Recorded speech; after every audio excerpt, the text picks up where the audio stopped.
एक बूढ़े व्यक्ति को मौत की सजा दी जाती है और सजा ऐसी दी जाती है, ना किसी हथियार से मारा जाएगा और ना ही उसे फांसी दी जाएगी, बल्कि दोस्तों उसे खाना पीना नहीं दिया जाएगा, उसे तड़पा तड़पा के मारा जाएगा।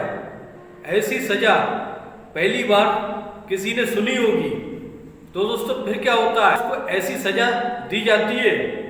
फिर जो उसका एक सुपरवाइजर होता है, जेल का सुपरवाइजर, वो एक दिन एक ऐसी घटना को, ऐसी सच्चाई को देख लेता है जिसके बाद वो हैरान रह जाता है। वो क्या देखता है, उस बूढ़े व्यक्ति की बेटी उससे जेल में मिलने आती है।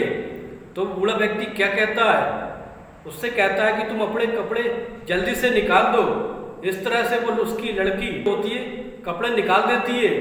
और उसके बाद क्या होता है दोस्तों, बड़ी हैरान कर देने वाली एक सच्ची घटना है। तो नमस्कार दोस्तों, क्राइम स्टोरी में आपका स्वागत है। मैं अफसार सिद्दीकी। अगर आपने हमारे चैनल को सब्सक्राइब नहीं किया है तो सब्सक्राइब जरूर कर लें, ताकि हमारा जो मोटिवेशन है बना रहे और हम आपके लिए ऐसे ही सच्ची घटनाएं लाते रहें, सच्ची कहानियों को लाते रहें। तो दोस्तों एक ईरान का एक बूढ़ा व्यक्ति होता है, जो उसका एक भाई होता है, छोटा भाई। दोस्तों ईरान में दो भाई होते हैं, दोनों भाइयों में दौलत को लेकर झगड़ा हो रहा होता है। और जो उसका जो बाप होता है वो अपने बड़े बेटे को ज़्यादा दौलत देना चाहता है, लेकिन छोटा बेटा चाहता है कि किसी तरह से इसको रास्ते से हटा दिया जाए और उसका भी हिस्सा मैं हत्या लूँ।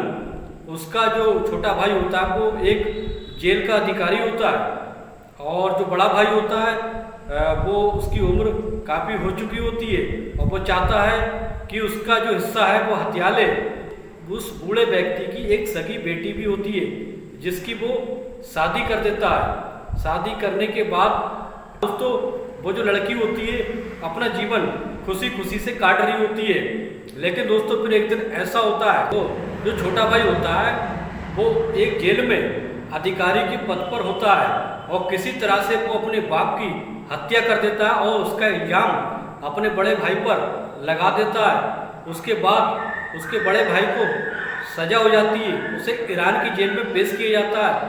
वहाँ की अदालत में उसको ये आदेश दिया जाता है, अधिकारियों को, जेलर को ये आदेश दिया जाता है कि इसको किसी प्रकार का कोई खाना या पानी नहीं दिया जाए। इसको जो सजा हुई है वो किसी फांसी की सजा नहीं और ना ही किसी गोली मार कर सजा होगी, बल्कि इसकी जो सजा है भूख प्यास से तड़प तड़प कर ये मरेगा।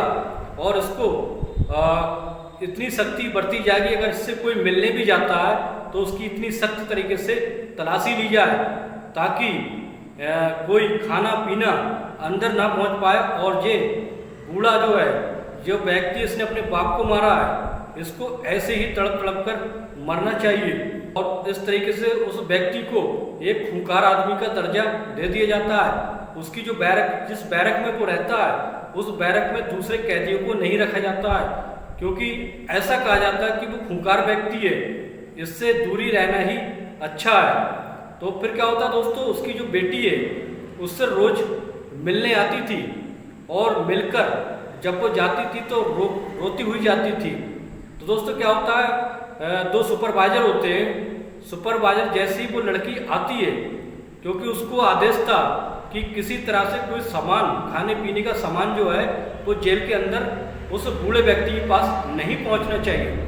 तो इस तरह से फिर जो सुपरवाइजर होता है इतनी सख्त तरीके से उसकी तलाशी लेता है, उसकी बेटी की, जो उसका एक एक अंग टच कर लेता है, बहुत बुरी तरीके से तलाशी लेता है। दोस्तों ऐसा होता है कि महिलाओं की तलाशी के लिए महिला पुलिस अधिकारी को रखा जाता, लेकिन नहीं, यहाँ पर एक सुपरवाइजर था, वो ही उसकी तलाशी लेता था और उसके एक एक अंग को टच करता था। ये बात दूसरे सुपरवाइजर को बहुत बुरी लगती थी। जैसे ही वो लड़की जेल के अंदर जाती थी, जेल के अंदर जाने के बाद लगभग 10 से 15 मिनट बाद बाहर निकलकर रोती हुई आती थी, तो वो सुपरवाइजर दूसरा वाला होता है, वो कहता है कि तुमने जरूर उसके साथ कुछ गलत किया है, इसलिए उसने ये किस्सा अपने बाप को बताया होगा और इसलिए वो वापसी में रोती हुई जा रही थी इसी बात को लेकर। तो वो उन दोनों सुपरवाइजर में आपस में बातचीत होने लगती है। तो वो सुपरवाइजर जो तलाशी लेता था वो कहता है कि मुझे शौक नहीं है लड़कियों को छूने का या उसके साथ बदतमीजी करने का। मुझे ऊपर से आदेश है कि किसी इतनी सख्त तरीके से तलाशी ली जाए कि उसको खाने पीने की जो सुविधा है वो ना मिल पाए, क्योंकि उस व्यक्ति को जो सजा हुई है वो मौत की सजा जो हुई है वो इसी तरीके की सजा हुई है, इसको खाना पीना ना दिया जाए और वो ऐसे ही तड़प तड़प कर जेल में मर जाएगा। फिर दोस्तों क्या होता है, तो इस तरह से डेली का कायदा हो जाता है कि वो लड़की जैसे ही जेल के अंदर जाती है, जाने के बाद लगभग 10 से 15 मिनट तक जेल के अंदर रहती है और फिर रोती हुई बाहर निकल जाती है। ऐसे ही लगभग 1 हफ्ता बीत जाता है। जेल के सारे आला अधिकारी होते हैं बहुत ज़्यादा हैरान हो जाते हैं कि 1 हफ्ते से इसने न कुछ खाया है न पिया है, लेकिन ये तो स्वस्थ है, हट्टा खट्टा है और जिंदा भी है, ऐसा क्या माजरा है। और जो हम तलाशी लेते हैं इसका कोई मिलने वाला जाता है तो हम बहुत सख्त तरीके से तलाशी ली जाती है और फिर भी ये पता नहीं ऐसी क्या चीज़ खाता है जिससे इसको एनर्जी मिलती है और ये मतलब अभी तक जिंदा है। सारे आला अधिकारी परेशान थे, दुखी थे कि ऐसा क्या है, 1 हफ्ते तक अगर किसी व्यक्ति को खाना या पानी नहीं दिया जाए तो वैसे ही वो कमजोर हो जाएगा या तड़प तड़प कर वो मर जाएगा। लेकिन ये तो बूढ़ा व्यक्ति अभी तक स्वस्थ है, हट्टा खट्टा है और अपनी जगह पर अच्छे तरीके से लेटा हुआ है।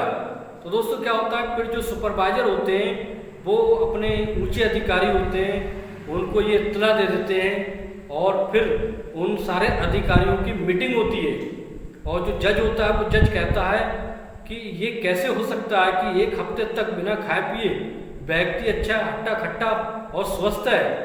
तो जब इस बात का शक होने लगता है, उसके भाई जो होता है, छोटे भाई जो उसी जेल में अधिकारी होता है और वो ये चाहता है कि उसका जो बड़ा भाई बूढ़ा व्यक्ति जिसको सजा हुई है वो जल्द से जल्द मर जाए ताकि उसकी प्रॉपर्टी उसको उसके नाम हो जाए और सारी प्रॉपर्टी उसको मिल जाए।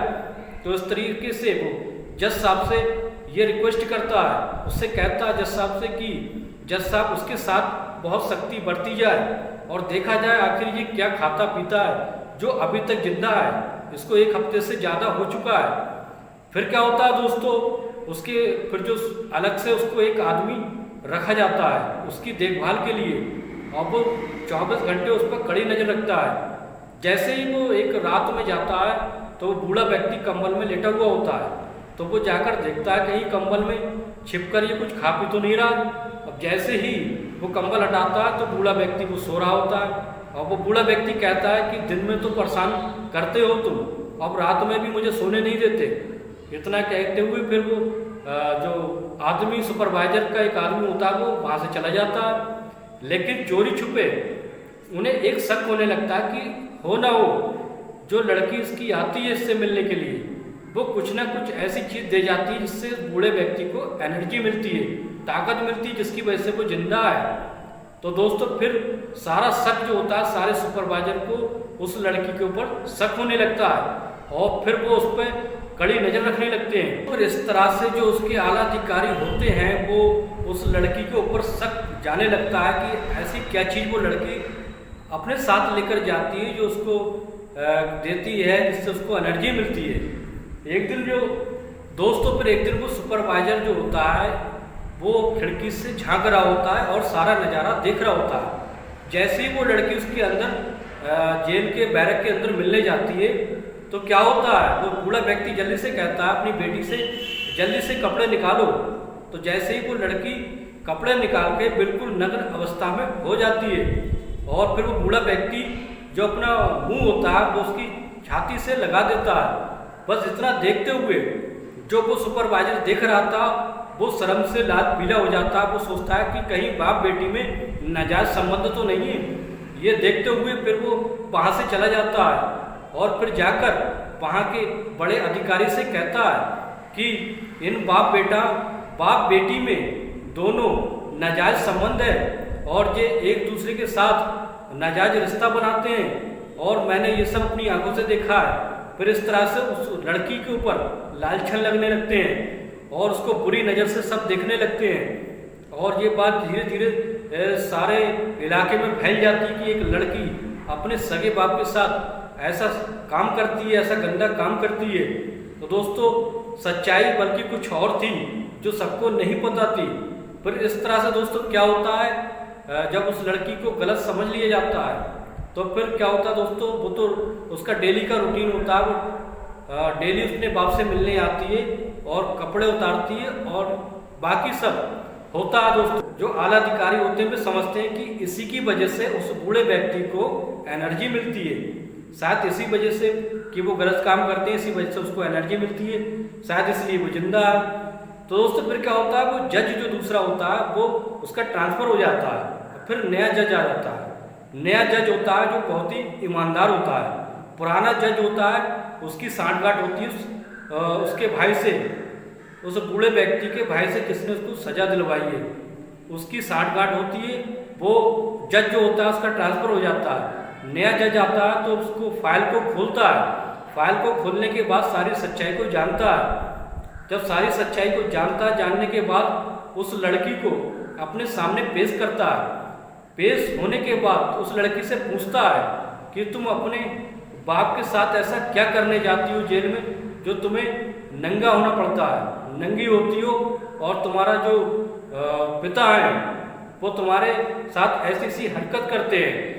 तो वो लड़की कहती है मैंने कोई गुनाह नहीं किया है, बल्कि मैंने जो किया है वो समाज के लिए बहुत ही बढ़िया काम किया है। ऐसी शायद कोई बेटी होगी जो अपने बाप के लिए ऐसा कर सके। तो फिर जज साहब पूछते हैं ऐसा तुमने क्या किया है? तो वो लड़की कहती है कि मैंने अपने बाप को, जब मुझे पता चला कि मेरे बाप को ये सजा हो गई है और उसको खाना पीना नहीं दिया जाएगा और मुझे पता है कि मेरे बाप निर्दोष हैं, इसलिए मैंने उनको बचाने के लिए मैंने अपने बाप को अपना दूध पिलाया और ये लगभग 1 हफ्ते से मैं अपना दूध पिला रही थी। ये मैंने कुछ गलत नहीं किया, बल्कि इंसानियत के लिए और अपने बाप के रिश्ते के लिए, बल्कि अपने बाप की जान बचाने के लिए ये सब मैंने किया है। अगर ये सब गलत है तो दुनिया में सारे काम गलत हैं। तो उसकी बात जब जज साहब सुनते हैं तो कहते हैं कि ये तो काम बहुत ही अच्छा है जो तुमने एक बेटी होने का फर्ज निभाया, अपने बाप को जिंदा बचा लिया, बल्कि नहीं तो अब तक तुम्हारे बाप की मौत हो चुकी होती। तुम्हें पता है कि तुम्हारे बाप निर्दोष थे, इसलिए तुमने अपने बाप को बचाया है। दोस्तों ऐसा होता है उस लड़की की अभी लगभग साल खाड़ पहले शादी हुई थी। 1 साल पहले उसकी शादी हुई थी। शादी के अभी 4 महीने पहले उसको एक बच्चा हुआ था, इसलिए उसके जो सीने में मतलब दूध बनता था, अब वो अपने बच्चे के हिस्से का सारा दूध बचा लेती थी और अपने बाप को जाकर चुपके चुपके से पिलाती थी, ताकि उसके बाप भूख प्यास से तड़प तड़प कर ना मरे। इस तरीके से जब ये सारी बात जज साहब के सामने आती है तो जज साहब की आंखों में आंसू आ जाते हैं और जज साहब भी बड़ा हैरान हो जाते हैं कि शायद दुनिया में ऐसी लड़की होगी जो अपने बाप को बचाने के लिए इतना सब कर सकती है। तो जज साहब उसकी बहुत ही तारीफी करते हैं, प्रशंसा करते हैं। इसके बाद फिर उसकी फाइल को खोलकर पढ़ा जाता है तो पता चलता है कि जो बूढ़ा व्यक्ति जो जेल में बंद है, जिसको सजा हुई है मौत की, वो निर्दोष है, बल्कि उसका छोटा भाई जो जेल में अधिकारी था, उसने मिलकर अपने पिता को मारा था और उनको बूढ़े व्यक्ति को फंसा दिया था। ऐसे ही फिर इस तरह से जज साहब इसकी सारी इंक्वायरी करने के बाद उसके छोटे भाई को अरेस्ट कर लेते हैं और उसको सजा हो जाती है और उस बूढ़े व्यक्ति को जेल से रिहा कर दिया जाता है, क्योंकि वो निर्दोष होता है।